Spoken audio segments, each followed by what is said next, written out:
Hi friends, चलो હવે આજે આપણે સંખ્યા પદ્ધતિના 11મા લેક્ચરમાં વર્ગમૂળ અને સમય અસમય સંખ્યાઓના ગુણાકાર, ભાગાકાર, સરવાળો, બાદબાકી આવી બેઝિક ક્રિયાઓ વિશે અભ્યાસ કરવાનો છે। તો આવો જોઈએ મિત્રો। સૌથી પહેલા તો ધન વાસ્તવિક સંખ્યાનું n મૂળ એટલે શું? વાંચેલું લખેલું કઈ ખબર ના પડે સમજ્યા વગર। જો એ ધન વાસ્તવિક સંખ્યા હોય તથા n એ પ્રાકૃતિક સંખ્યા હોય તો એક અને માત્ર એક જ ધન સંખ્યા મળે કે જેથી x ની n ઘાત બરાબર a। સાહેબ હજુ કઈ આઈડિયા આવતો નથી, સ્વાભાવિક છે, કારણ કે આ સ્મોલ a સ્મોલ n એક અને માત્ર એક દરેક શબ્દો વિશે હવે આપણે ચર્ચા કરીએ કે જેથી x n બરાબર a। આની વાત કરીએ સૌથી પહેલા કે x ની n ઘાત નો જવાબ એ થાય જ્યાં a એ ધન વાસ્તવિક સંખ્યા મળવી જોઈએ, n એ પ્રાકૃતિક સંખ્યા તરીકે 1 થી માંડીને કોઈ પણ ઘાત હોય તો એ જે જવાબ આવે છે x ની ઘાત આ a મળે એવું કહેવા માંગે છે। એટલે x ને a નું ધન n મૂળ કહેવાય, જેને આપણે x બરાબર આ a એનું મૂળ કેટલું તો કે n, x બરાબર a નું n મૂળ જે ધન સ્વીકારવાનું છે એ મહત્વનો મુદ્દો છે। આ બાબતને આની જોડે હવે સરખાવીએ કે x n બરાબર a આપણે કોઈ સંખ્યા 5 માટે વિચાર કરીએ, એની ઘાત 2 તો 5 નો વર્ગ એટલે 5 ગુણ્યા 5 થાય 25। આની જોડે આની કમ્પેર કરીએ તો x બરાબર કેટલા કહેવાય 5, n બરાબર 2 અને a બરાબર 25। આપણે જે વાત કરીએ છીએ તે કે આ a ધન વાસ્તવિક સંખ્યા એટલે 25 એ એવી વાસ્તવિક સંખ્યા હોય કે જેને અને n એટલે કે આ 2 તો 5 ની 2 ઘાત 25 થતી હોય તો 5 ને 25 નું 2 એટલે વર્ગ માટે ઘાત બોલાય તો મૂળ વખતે બોલવું હોય તો એને વર્ગમૂળ કહેવાય। ખ્યાલ આવ્યો? 5 ની 2 ઘાત 25 તો 5 એ 25 નું વર્ગમૂળ। ઉલટા જવાનું લખવું હોય તો 5 બરાબર 25 નું વર્ગમૂળ આવું થાય। 5 બરાબર 25 નું વર્ગમૂળ। એવી રીતે 4 નો ઘન 64 થતો હોય તો 4 એ જવાબ થશે x બરાબર એની 3 ઘાત એટલે n છે તો એ 64 નું ઘનમૂળ કહેવાય। વર્ગમૂળ હોય તો અહીંયા 2 લખો કે ના લખો ચાલે। ક્લિયર? એટલે સંખ્યાની ઘાત બરાબર જે કોઈ જવાબ આવે છે આ જવાબ એ પૂર્ણ વર્ગ સંખ્યા કે પૂર્ણ ઘન સંખ્યા કે જેટલી ઘાત હોય એટલા મારી સંખ્યા બને અને x એ એનું મૂળ બને જે આપણે ધન સ્વીકારવાનું છે। એટલે 25 નું વર્ગમૂળ 5, 64 નું ઘનમૂળ 4। આ રીતે આપણે આને લખી શકીએ। બંને રીતે તમને લખતા આવડવું જોઈએ, બરાબર છે? ના તો 5 હોય તો 5 નો ઘન 125 માટે 5 એ 125 નું ઘનમૂળ। 2 ની 4 ઘાત 64 તો 2 એ 64 નું 2 ની 4 ઘાત 16 તો 16 એ 16 નું ચતુર્થમૂળ કેટલું થાય 2। એ રીતે આપણે લખી અને સમજવાનું છે। એટલે ક્યાંક એક ગુણ માટે આ પ્રશ્ન આવી શકે। એટલે આવું લખ્યું હોય તો એનાથી કે ગભરાવાની જરૂર નથી।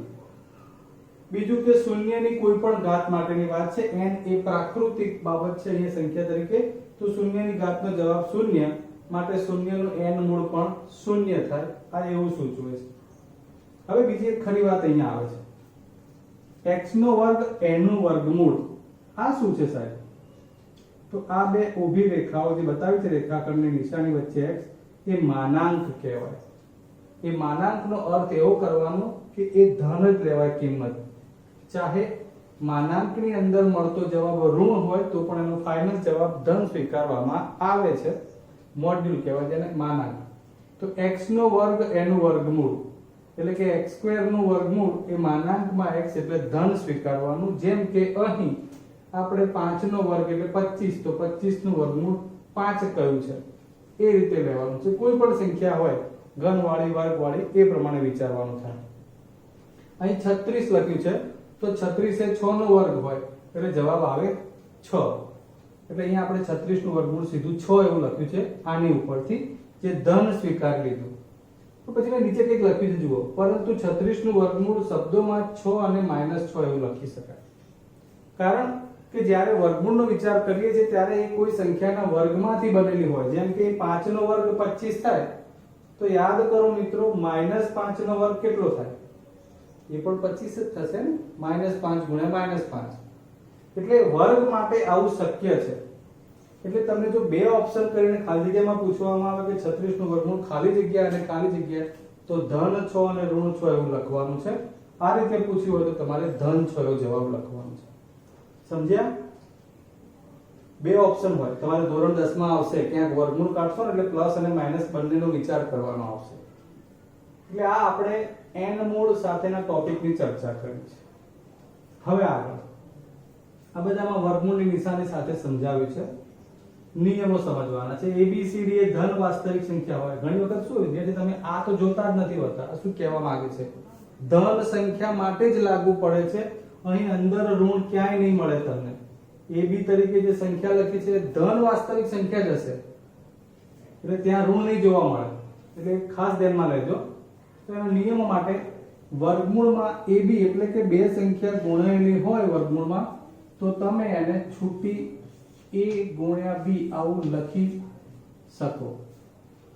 જેમ કે અહીં 12 હોય તો 12 ને આપણે 4 ગુણ્યા 3 અને પછી વર્ગમૂળમાં 4 ગુણ્યા વર્ગમૂળમાં 3 એ પ્રમાણે લખીએ અને સાદુરૂપ આપવું હોય ત્યાં સુધી તો 4 નું વર્ગમૂળ 2 ગુણ્યા √3. એ આ નિયમને આધીન આપણે આ કામ કરી શકીએ. એવી જ રીતે ભાગાકાર માટે તો એમાં પણ સેમ એવું છે. ઉપર વર્ગમૂળમાં a અને છેદમાં વર્ગમૂળમાં b. તમને એ તો સીધે સીધું છે કે ભાઈ ઉપર 3/4 આવી રીતે આપ્યું અને એનું વર્ગમૂળ તો √3 ભાગ્યા √4 આવું સ્વીકારવાનું છે. √a વત્તા √b માઈનસ √b આ બંને કૌંસના ગુણાકારનું સાદુરૂપ વિચારવાનું છે. યાદ કરો મિત્રો, હજુ આ તો તમારે પાછળ પણ આ તો અવયવમાંથી છે. પ્લસ માઈનસ એટલે તફાવતના અવયવ પ્રમાણે આપણે √a નો હોલ સ્ક્વેર કરતા √b નો whole square x plus y x minus y તો બંનેના વર્ગ થતા x નો વર્ગ ઓછા y નો વર્ગ એ પ્રમાણે જ લખ્યું છે.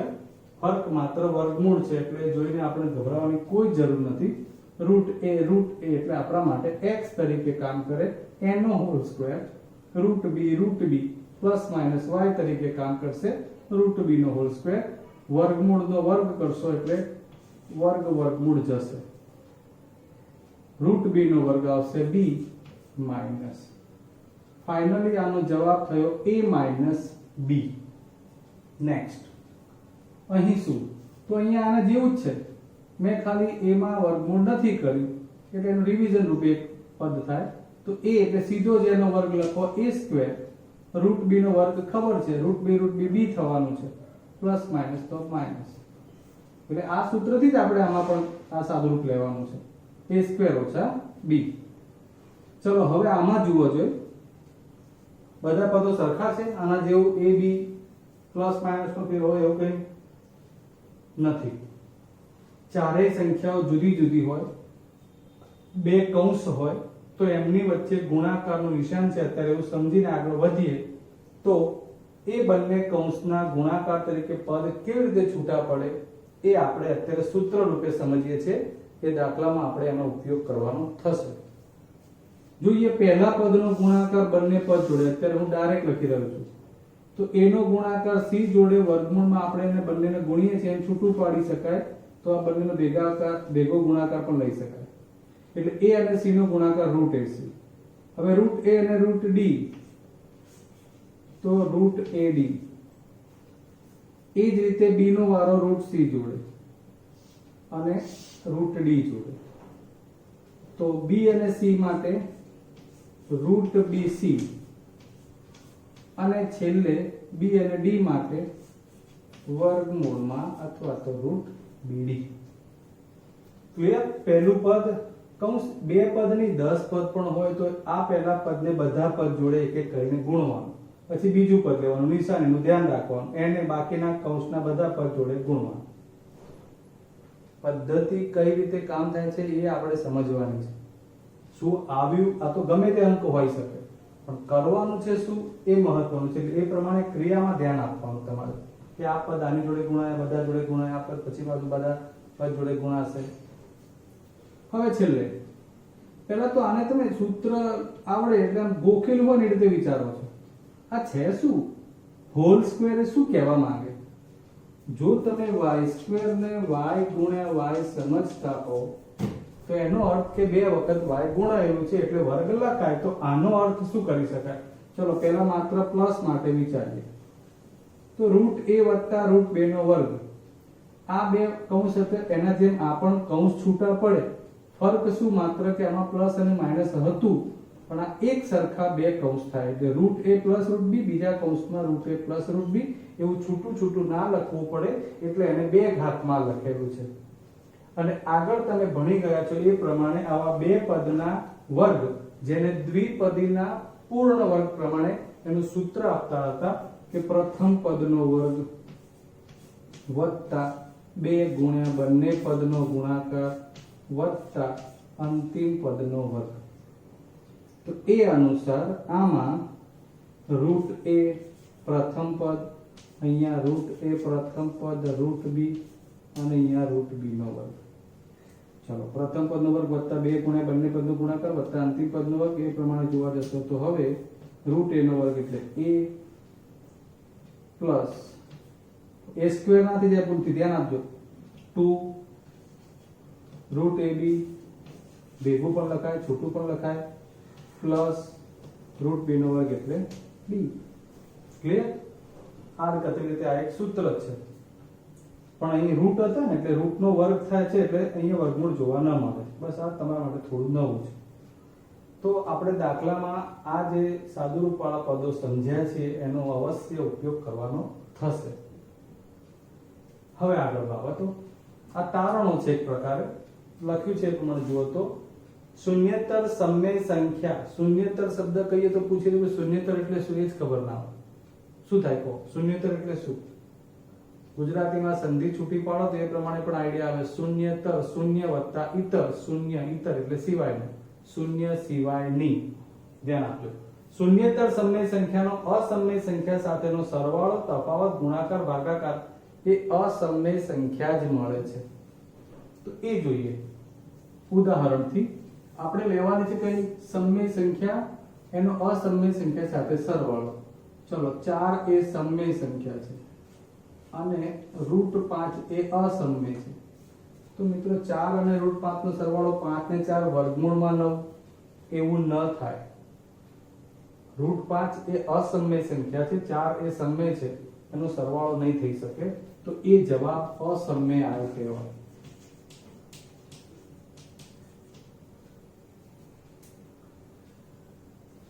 પાછું સમયનો અસમય જોડે તફાવત લેવાનો છે. તો બહુ મોટી વાત નથી કે સમય સંખ્યા માનો કે 5/3 માઈનસ √2 આ અસમય, આ બંનેનો તફાવત આ પણ નહીં આવે તો મતલબ કે એને જવાબ નહીં મળે તો અસમય જ રહેશે.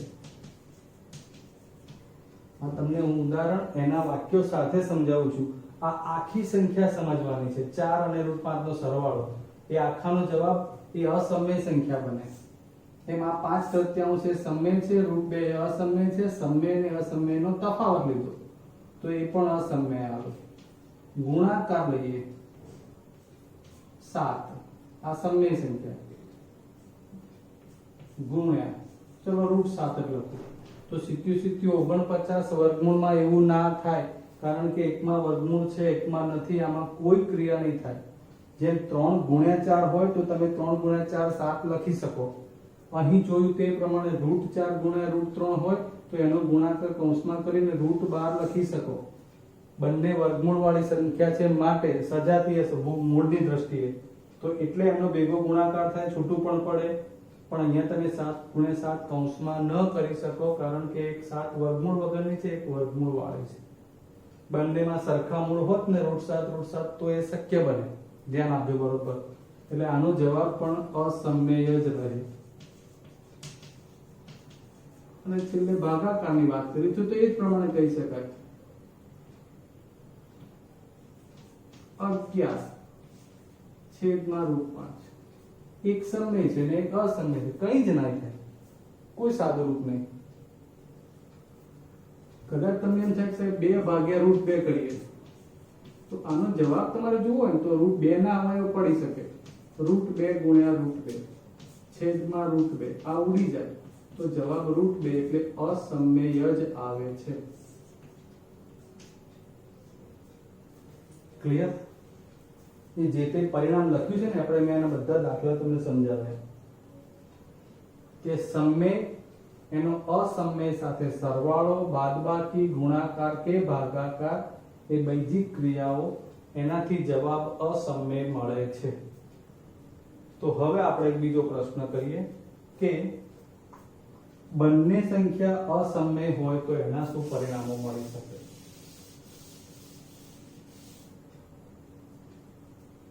આ તમે જાણતા હો ને એની પર તમે ખાલી જગ્યા 1 માર્ક્સનો જવાબ આ બધું જેમાં તમારે પૂરા માર્ક્સ લાવવા છે તો ઝીણી ઝીણી બાબતો ધ્યાનમાં લેવી પડે. એવું નહીં કે તમે આઈએમપી દાખલા ગણી કાઢો એટલે માર્ક્સ આવી જાય સારા. પૂરા માર્ક્સ લાવવા માટે આ બધી જ બાબતો તમારે ધ્યાનથી બરોબર અત્યારે સમજવી પડશે અને પછી એને યાદ રાખવી પડશે. જ્યારે તમે પ્રેક્ટિસ વર્કમાંથી કે ચોપડીમાંથી દાખલા ગણતા હો ત્યારે નિયમ અનુસાર શું કામ થાય છે એ વિચારવું રહ્યું. ના આવડે એટલે પાછળ જવાબ જોઈને કે મિત્રો પાસેથી જવાબ મેળવીને કે ગાઈડમાં જોઈને લખી નાખશો તો એ એટલા માટે તમારા પૂરા માર્ક્સ ના આવે ગણિતમાં. જે વિદ્યાર્થીઓ વાકઈ ગણિતને રસપ્રદ રાખી અને ભણવાનો પ્રયત્ન કરે છે એ આ બધું સમજીને કામ કરતા હોય. એમનો પ્રશ્ન થવો જોઈએ કે સર અહીંયા આવું કેમ, તો એ ચોકસાઈપૂર્વક આગળ વધશો ને તો તમને તકલીફ નહીં પડે. એટલે આ નાની નાની બાબતો હોય જે બધા ધ્યાન ઓછું આપતા હોય છે, એટલે તમને હું નોટ ડાઉન કરાવું છું કે આ ધ્યાન તમે રાખીને ભણજો. હવે બે અસમમેય સંખ્યાનો ગુણાકાર, ભાગાકાર, સરવાળો કે બાદબાકી સમમેય કે અસમમેય હોય એવા ઉદાહરણ જોઈએ.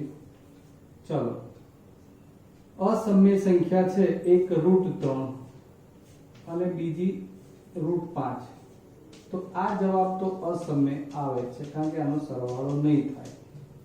પણ 3 - √2 વત્તા 3 વત્તા √2, જોજો હવે આ આખી સંખ્યા અસમમેય છે, આ પણ અસમમેય, બે અસમમેય સંખ્યા લીધી. આમાં બે અસમમેયનો સરવાળો અસમમેય જવાબ રહે છે એવું બતાવે. આમાં બે અસમમેય સંખ્યાનો સરવાળો ચેક કરીએ તો એ થશે 3 - √2 વત્તા 3 પ્લસ √2, તો ઓછા √2 અને વત્તા √2 તો ઉડી શકે. જવાબ આવશે 3 ને 3 6. કેવો જવાબ આવ્યો? સમમેય. ખ્યાલ આવ્યો મિત્રો? તમારી પાસે લખાણ આવું હશે કે આનો જવાબ શું આવે, કેવી રીતે આવે છે એ ઉદાહરણો નહીં હોય, એટલે ધ્યાન આપો. હજુ આગળ જોઈએ મિત્રો, √7 અને √11 આ બંને અસમમેય સંખ્યા છે અને એમની બાદબાકી, તો આ આખી સંખ્યા બને. આમાં કોઈ 7 - 11 એવું નહીં થાય કારણ કે બંને વર્ગમૂળ છે, એટલે એનો જવાબ અસમમેય આવે. આગળ વધીએ. હજુ આ બીજી એક આખી અસમમેય સંખ્યા લીધી, આ પણ એક અસમમેય સંખ્યા 7 વત્તા √11 ઓછા 7 વત્તા √11, આ બંનેનો તફાવત એટલે કે બાદબાકી લીધી. તો એમાં હવે આ તો 7 વત્તા √11 રહેશે, આ માઈનસ હોવાથી માઈનસ માઈનસ પ્લસ 7 અને માઈનસ પ્લસ માઈનસ √11 વત્તા √11 ઓછા √11, આ ડ્રોપ થઈ જશે, વચ્ચે 7 વત્તા 7 એટલે 14, જે જવાબ કહેવાય સમમેય. આપણે શું શોધી રહ્યા છીએ એનું તમને ખ્યાલ હોવો જોઈએ. આપણે બે અસમય સંખ્યાની બાદબાકી કરો તો અસમય પણ આવે અને અહીં જો બાદબાકીથી જવાબ સમય આવે એવું પણ જોયું. એટલે બે પ્રકારના જવાબ જે છે અસમય અને સમય એ ચેક કરી રહ્યા છીએ. હવે આગળ વધીએ. ગુણાકાર. √23 ગુણ્યા √2 પાછી આ બે અસમય સંખ્યા, એનો ગુણાકાર 23 દુ 46. આ અસમય સંખ્યા છે. √5 ગુણ્યા √25 સોરી 2√5, તો √5 અને √5 નો ગુણાકાર જોડે આપણે સરખી સંખ્યા છે અને વર્ગમૂળ છે એટલે એક સાથે કરી શકીએ. તો આ બંનેમાં √5 ગુણ્યા સોરી √5 ગુણ્યા 5 એટલે 25 થશે અને બે આગળ આખી સંખ્યા પૂર્ણાંક ગુણાકારમાં લખી એટલે 25 નું વર્ગમૂળ 5, 5 ગુણ્યા 2 એટલે જવાબ આવશે 10. એટલે એ રીતે આ જવાબ બન્યો સમય. અહીં જવાબ હતો અસમય. પાછું આપણે બે સંખ્યાઓ જે લીધી એ સમય અને અસમય, જેનો ગુણાકાર અસમય સોરી બંને અસમય સંખ્યાઓનો ગુણાકાર અસમય પણ આવે અને સમય પણ આવે. હજુ ભાગાકાર માટે ચેક કરીએ તો √3 અને √2 નો ભાગાકાર જે પોતે અસમય જ રહે છે. √12/√20 તો 12 માં 4 તરી 12 થાય, 20 માં 4 પંચા 20 થાય, √4 ઉડી જાય તો વધે 3/5, જે પાછું શું બનશે સમય. આમ દરેક વખતે તમે જોશો મિત્રો તો બે અસમય સંખ્યાનો સરવાળો બાદબાકી ગુણાકાર કે ભાગાકાર એનો જવાબ અસમય કે સમય બંને હોઈ શકે. આ એવા ઉદાહરણ તમને સમજાવ્યા છે. જ્યારે અહીંયા શું હતું, સમય સંખ્યા હતી એને દરેક અસમય સંખ્યા સાથે સરવાળો બાદબાકી ગુણાકાર કે ભાગાકાર લઈએ તો એનો જવાબ દર વખતે આપણને અસમય મળે છે એવું લીધું.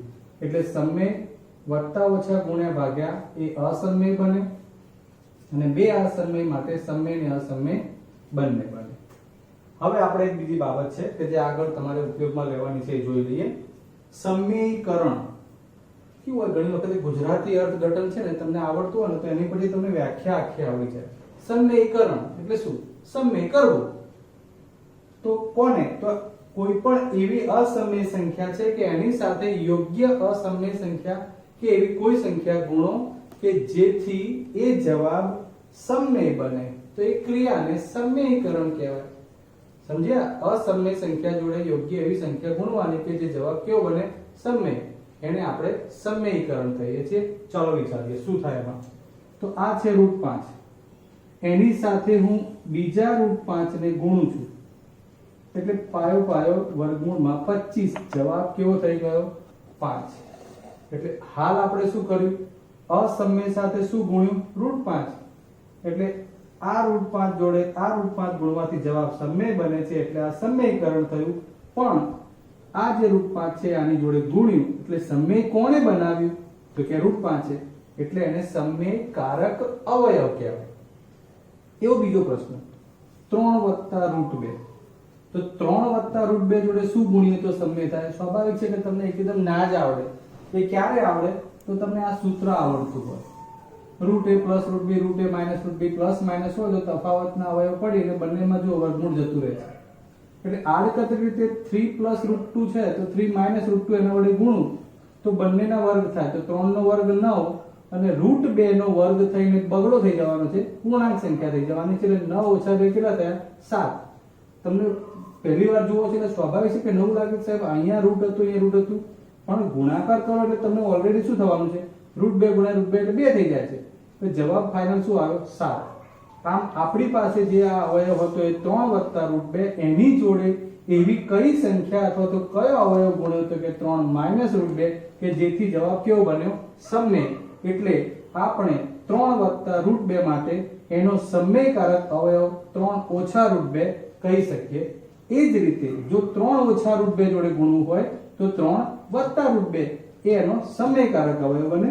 વ્યવહારુ કેવું હોય તો આપણે આવું કહી શકીએ કે a + √b એનો સમયકારક અવયવ a - √b કહેવાય. a + √b નો સમયકારક અવયવ a - √b, a - √b નો સમયકારક અવયવ a + √b કહેવાય. ચાલો મિત્રો, તો આટલા ટોપિક તમારે બહુ સરસ રીતે નોટમાં લખવાના અને તૈયાર કરી રાખજો. દરેક વખતે ડિસ્ક્રિપ્શનમાં તમે જોતા રહેજો નીચે કે તમને એક્સરસાઇઝમાં દાખલા આપેલા છે કે નહીં. જય હિન્દ.